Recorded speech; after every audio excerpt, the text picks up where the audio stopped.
Hello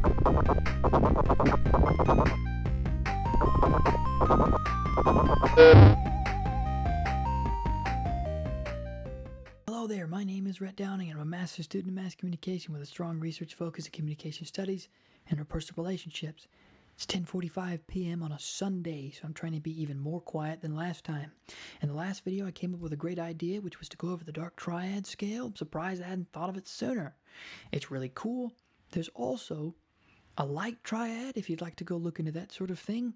But today we're going over this one, and it's characterized by 3 traits: Machiavellianism, Narcissism, and Psychopathy.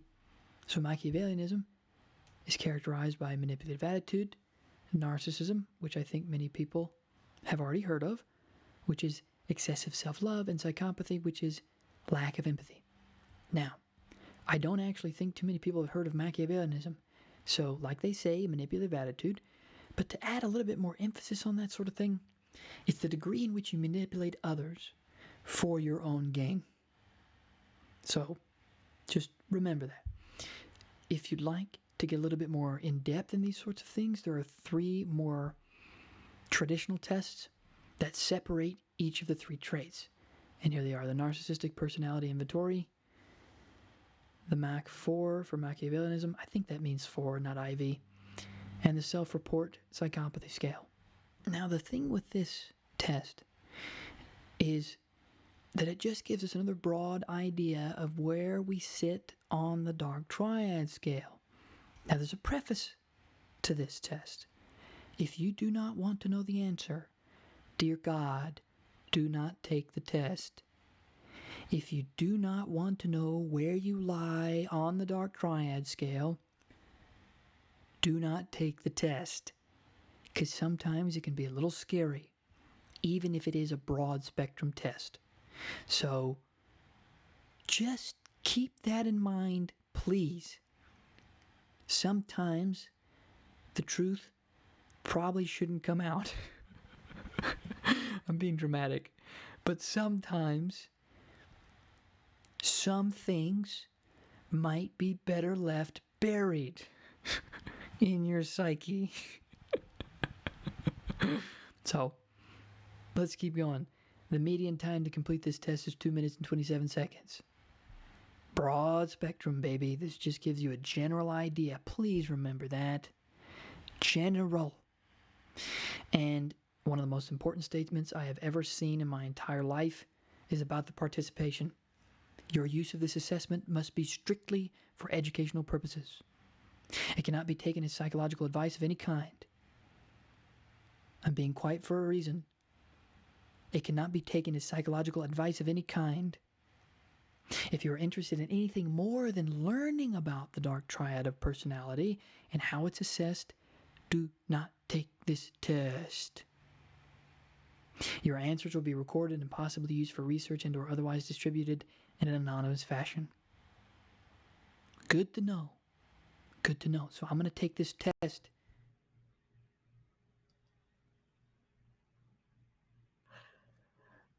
I got a whiteboard. This is the best purchase I've ever made in my entire life. I know I'm a consumer, but this just changes the game. Look how pretty this is. Oh, no. Go back to the whiteboard. How cool is this? I'm freaking out. So I know I'm in different clothes, and I know it's been a while. Can you come back to me? How does this work? Oh my God, that was so fast. I'm going insane right now, obviously. But I was going over this video. I know it was 6 minutes long, the first cut I made, and I just decided to go over a little bit more than what I had to begin with. I wish I could show you my results. I'm not going to, because the dark triad, come to think of it, it's like a little more stigmatized than something like emotional intelligence. So that being said, we're going to go over 3 bullet points. I'll get into this in a minute. 3 bullet points, and the first one is cautions. Two cautions, which is taking the test, which I cautioned to begin with, right? So if you don't want to know where you lie, yes, you remember that, don't take the test. And then second caution is sharing the results. You never really know how someone's going to react to that sort of thing. Doesn't really matter where you lie on the scale. you don't know how people are going to react. That's why I'm not showing you mine. I want to, trust me. I really, really, really do, so you could see what the results screen looks like, and all that snazzy jazz. But y'all are adults. You can look into it. Second point. Oh, it's just a reiteration of one of their disclaimers they had in the beginning of the test, which is if you are interested in anything more than learning about the dark triad and how it is assessed, do not take this test. What they're basically saying is it's not set in stone. What they're basically saying is what I've reiterated a million times, and that it's general. And if you want something more specific, you'd have to go to a psychoanalyst or a therapist or a psychologist. So there's a reason why I'm reiterating it a billion times, because it's general. Okay? Good. Last is here's where the whiteboard comes in. So, yeah, look how cool that is. So, I wanted to go a little bit more in depth into the personality traits. This is going to be awkward. I'm just now testing this stuff out. So, I'm going to have to go in and out, baby. Machiavellianism. It's a tendency to manipulate and exploit. Manipulate and exploit. So they also have a strong focus on their own interests and their own ambitions, not anybody else's. So ambition can be a good thing, right? But this is in a sense where they only care about their own, and they will manipulate and exploit to get to those ambitions, and everything in the process to get to those ambitions is just a means to an end. Okay? I have notes everywhere. I'm going to have to consolidate one of these days. Oh, and then they've got a likelihood of deceiving, which plays into what I just said.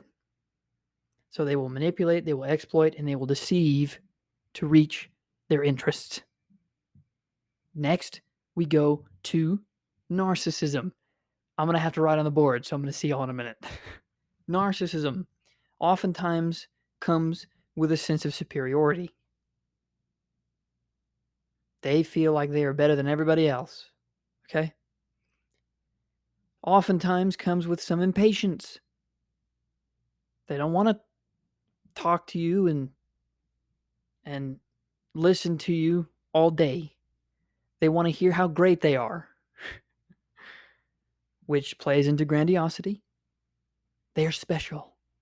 They are more special than everyone else, including you and me. They are unique. They are more unique than everyone else, including you and me.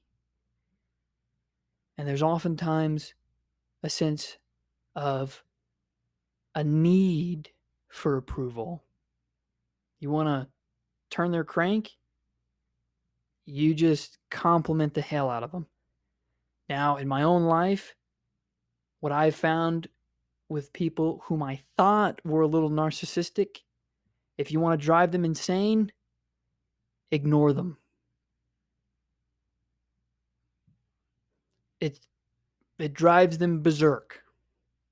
There was one roommate of mine, I won't get into details, and he would text me. I would just never respond, and I'd walk through the doors, and he'd get upset. Hey, why don't you text me back? And the girl he was with at the time was like, "You're not his mother." That's what she said. She's like, "You're not his mother. Why do you keep asking him that?" So it was, I just smiled and waved, and I walked upstairs and I left him alone. Ooh, man. So that's, I thought he had a few narcissistic traits. So I can't be for certain because I'm not a psychologist, but that's just what I had found. He could just have an ignoring problem. Who knows, man? Who knows? Oh, next step. Psychopathy. I'll see y'all in a minute. Okay, we're running out of time here, folks. So if you have or somebody has a trait of psychopathy, personality trait, it comes with a lack of empathy. And that also implies that it's tough for them to put themselves into other people's shoes. Okay? Poor impulse control. that speaks for itself. And antisocial behavior. Now, antisocial behavior is honestly tough to describe because there are just so many attributes that go with it. So, what I'm going to ask you to do is go to Google and type in antisocial behavior, and I promise there will be a laundry list of traits that come with it. Off the top of my head, a few of them are like aggressive behavior or not being able to pick up on cues. There was a few others in there. Go look at that damn list. For some reason, I'm blanking, probably because it's like a 20-minute video. Now, my dear friends, that's all I have for us. And I don't want to take up too much more of your time. So what's going to happen is I'm going to see you on the next video because it's going to be a good one. Thanks for watching.